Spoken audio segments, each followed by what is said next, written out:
모든 육체가 하나님의 구원하심을 보리라. 이사야가 예언한 그 소리를 전하는 것이 세례 요한이었고, 우리가 교회에서 하는 그날에 열리고 꽃들이 피고 이 모든 날은 옛날엔 예수님이 오시는 그날이었고, 이제 우리는 다시 오실 예수님을 기다리는 거예요.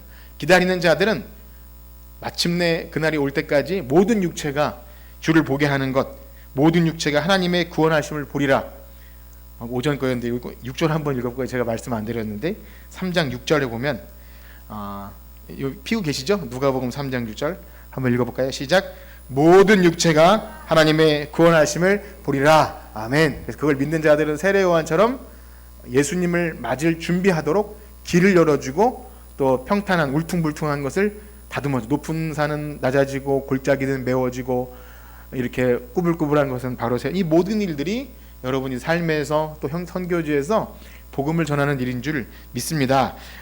우리가 오늘 읽은 본문은요, 세례 요한이 사역하였던 시기가 어떤 시대였는지를 말해주는데요, 그 시대 역사적 상황이 어떠했는지 인물들을 통해서 보여주는 부분입니다. 우리 1절과 2절을 한번 읽어봅시다. 1절과 2절. 좀 생소한 이름들이 쭉 나오는데요, 한번 읽어봅시다. 시작. 디베르 황제가 통치한 지 15해 곧 본디오 빌라도가 유대 총독으로, 헤롯이 갈릴리의 분봉왕으로, 그 동생 빌립이 이두레와 드라고니 지방의 분봉왕으로, 루사니아가 아빌렌의 분봉왕으로, 안나스와 가야바가 대제사장으로 있을 때에 하나님의 말씀이 빈들에서 사가랴의 아들 요한에게 임한지라. 사실 우리는 눈에 들어오는 것은 하나님의 말씀이 빈들에서 사가랴의 아들 요한에게 임한지라, 여기가 제일 주목이 되시죠? 아닌가요? 예. 그런데 이 구도를 잘 아는 누가나 혹은 이 편지를 받고 있는 데오빌로, 그 사람은 이 걸출할 이름들을 보면 세상 사람들은 아무도 이 사가랴의 아들 빈들에 있는 요한에게 주목하지 않아요. 디베로 황제, 티베리우스 황제 아니 로마 황제, 본디오 빌라도쯤은 아시죠? 우리가 사도신경 할 때 항상 나오는 빌라도. 다 권력자들이죠. 그 다음에 헤롯, 그 헤롯이 여기는 이제 예수님 예수님 태어날 때 그 아들 죽인 헤롯은 아니라 어쨌든 그 헤롯 왕가의 그 아들들, 분봉왕, 그 다음에 그 동생 또 빌립, 헤롯 안티바가 있고, 여기는 헤롯 빌립. 어쨌든 이 어려운 이름들은 우리가 딱 듣기만 하면 언급하진 않겠습니다. 우리가 좋아할 만한 정치인들, 권력자들, 힘과 어떤 돈을 가진 그런 사람들이에요. 거기 가야 정권을 잡든지 정당을 하든지 그래야 우리가 살 수 있다라고 하는 힘 있는 자들이에요. 그런데 말씀이 어디 임합니까? 하나님의 말씀이 빈들에서 사가랴의 아들 요한에게 임한지라. 이건 엄청난 사실이에요. 하나님은 그들에게 시선이 있는 것이 아니라 하나님을 기다리고, 말씀을 기다리고, 하나님의 뜻이 이 땅에 이루어질 걸 기다리는 이 빈들의 연약한 한 사람에게 임하는 줄 믿습니다. 다 부패했어요. 안나스와 가야바라는 대제사장도요, 종교인이지만 진짜 제사장이 아니라 정치인들이에요. 예를 들면 목사나 혹은 어떤 스타일 쓰고 있지만 결국 돈과 명예와 권력을 쫓아가는 부패한 종교인들입니다. 그런데 하나님은 그런 열악하고 참 부패한 상황에서도 여전히 하나님의 뜻을 이루어 가시는 거예요. 그래서 이런 상황을 보면, 시대가 어렵다, 정치가 종교를 탄압한다, 혹은 때에 따라 경제가 어렵고 어떤 정당이 이래야 살고, 여러분 이런 말은 사실 할 필요가 없어요. 우리의 하나님의 시선은 어디에 있습니까?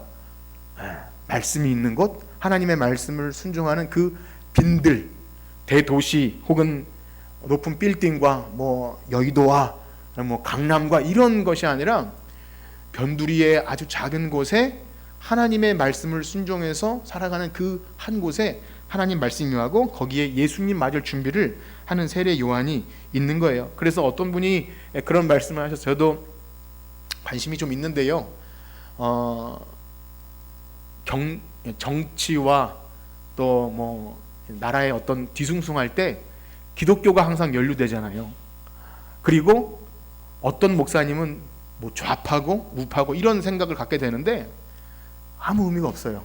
하나님은 그걸 통해 하시는 것이 아니라 예, 말씀에 순종하는 한 사람을 통해 일하시는 거예요. 그러니까 여러분 거기에 이렇게 뭐 부안해동할 필요 없는 거예요.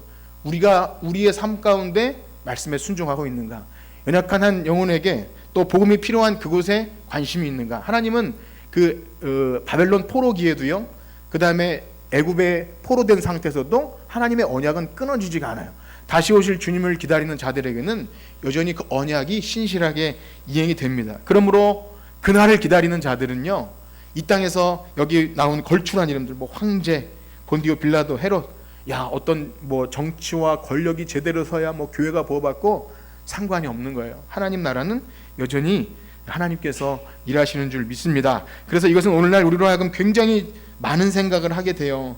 우리는 어디에 관심이 있고 또 어떻게 해야 뭐 하나님 뜻이 이루어지고 교회가 어떻게 해야 잘 되고 어떻게 하면 뭐 기독교가 이미지가 좋아지고 그건 상관이 없는 거예요. 사실 이미지 좋아지려고 하다가 더 웃겨지는 상황이 발생해요. 참되게 복음을 선포하지 못하고 죄와 회개와 그런 거 말 못하고 도덕적으로 좋은 이미지 구축하려고 하지만 참된 복음은 그렇게 전해지지 않음을 보게 됩니다. 그러나 여기 빈들 광야, 정말 가기 싫은 곳이지만 거기 하나님께서 함께 하셨고 그 다음에 세례 요한을 통해 회개의 세례를 전파하신 그곳에 하나님의 말씀이 임하고요. 예수님도 오늘 새벽에 보면 빈들에서 시험을 받으세요. 우리가 별로 가고 싶지 않은 거예요. 불편한 자리. 자꾸 말씀드려요. 그렇지만 평강이에게 야, 너 느끼는 거 없니? 마지막 날 밥 먹으면서 내년엔 다시는 안 올 거예요. 그래서 너무 힘들어요. 뭐하러 돈 들여서 여행도 아닌 호텔에서 누워서 쉴 줄 알았는데 이렇게 힘들 줄 몰랐다고. 뭐하러 하는 거죠? 신기하게도 하나님은 빈들에서 광야에서 참 사람들의 아무리 못 사는 나라도 관광지나 도시는 발달하고 삐까뻔쩍해요. 그런데 거기에 시선이 있는 것이 아니라 정말 쓰레기통 같은 그곳에 빈들에서 오병이어의 기적이 일어나잖아요. 빈들에서 예수님도 그래서 빈들에서 그 일을 하시지 않습니까? 재미있는 사실은요. 거기에 이제 그 필리핀 친구들이 거기서 이제 그걸 좌판처럼 펴놓고 애들한테 이제 사진을 보여드릴 텐데 하는 그 성구 말씀을 이제 딱 레파토리로 해서 하는데 매튜 40 챕터 40 그다음에 20 이게 뭐냐면 마태복음 14장 20절에 이런 것이 있어요. they ate were satisfied.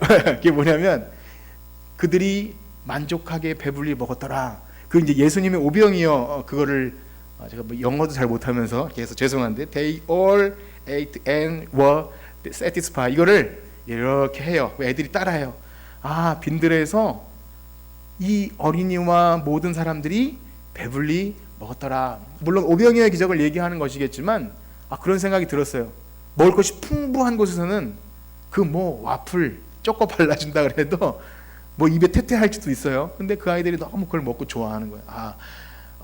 아무리 좋은 것도 참 부유한 데는 이것이 하나님의 복이구나 그걸 느끼지 못하지만 참 빈들 거기에서 우리가 감사해야 할 것 또 여전히 우리의 도움의 손길이 필요한 것을 느끼게 될 때 하나님 살아계시는구나 그리고 복음이 전해지는구나 그것을 강하게 느낍니다. 그러므로 이제 선교 보고를 하기에 앞서서 여러분께서 뭐 이런 일을 했다 그래서 뭐 우쭐해지거나 절대 그런 것은 아니고요. 이런 기회를 저는 좀 열어드리고 싶습니다. 어쨌든 꾸준히 해 나가면서 때를 얻든지 못 얻든지 아침에도 말씀드렸죠. 우리의 삶의 시간에 마치 11조처럼 한 이 정도 시간 제가 수입이 좀 덜 되더라도 조금 이렇게 뭔가 문제가 스케줄에 생기더라도 그런 시간을 갖는 것은 빈들이겠구나 또 광야이겠구나 좀 피곤하고 때로는 물질이 좀 손해가 나고 또 몸이 좀 피곤한 그런 것이 있다 할지라도 그래도 하나님께서 우리를 통해서 일하시는 것을 느끼는 것 그래서 이 시간 선교 보고를 통해서 그런 은혜가 함께 여러분들에게 나눠지기를 축복합니다.